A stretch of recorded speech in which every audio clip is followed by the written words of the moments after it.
Teri Garr, the offbeat comic actor of Young Frankenstein and Tootsie, has died. Los Angeles.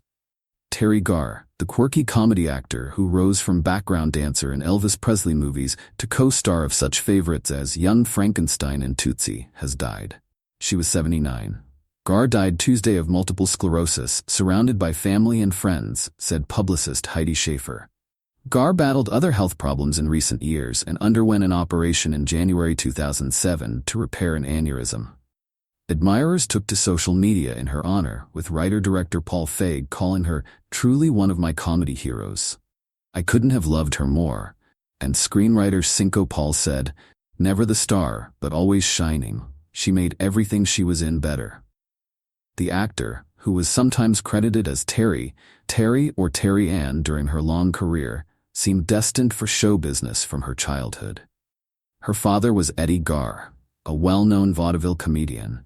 Her mother was Phyllis Lind, one of the original high-kicking Rockettes at New York's Radio City Music Hall. Their daughter began dance lessons at 6 and by 14 was dancing with the San Francisco and Los Angeles ballet companies. She was 16 when she joined the road company of West Side Story in Los Angeles, and as early as 1963, she began appearing in bit parts in films. She recalled in a 1988 interview how she won the West Side Story role. After being dropped from her first audition, she returned a day later in different clothes and was accepted. From there, Garr found steady work dancing in movies, and she appeared in the chorus of 9 Presley films, including Viva Las Vegas, Roostabout, and Clambake. She also appeared on numerous television shows, including Star Trek, Dr. Kildare, and Batman, and was a featured dancer on the rock and roll music show Shindig, the rock concert performance TAME, and a cast member of the Sonny and Cher Comedy Hour. Her big film break came as Gene Hackman's girlfriend in 1974's Francis Ford Coppola thriller The Conversation. That led to an interview with Mel Brooks, who said he would hire her for the role of Gene Wilder's German lab assistant in 1974's Young Frankenstein, if she could speak with a German accent. Cher had this German woman, Renata, making wigs, so I got the accent from her, Garr once recalled. The film established her as a talented comedy performer, with New Yorker film critic Pauline Kael proclaiming her the funniest neurotic dizzy dame on the screen. Her big smile and off-center appeal helped land her roles in Oh God opposite George Burns and John Denver, Mr. Mom, as Michael Keaton's wife, and Tootsie, in which she played the girlfriend who loses Dustin Hoffman to Jessica Lange and learns that he is dressed up as a woman to revive his career. She also lost the supporting actress Oscar at that year's Academy Awards to Lange. Although best known for comedy, Garr showed in such films as Close Encounters of the Third Kind, The Black Stallion, and The Escape Artist that she could handle drama equally well. I would like to play Norma Ray and Sophie's Choice, but I never got the chance, she once said, adding she had become typecast as a comic actor.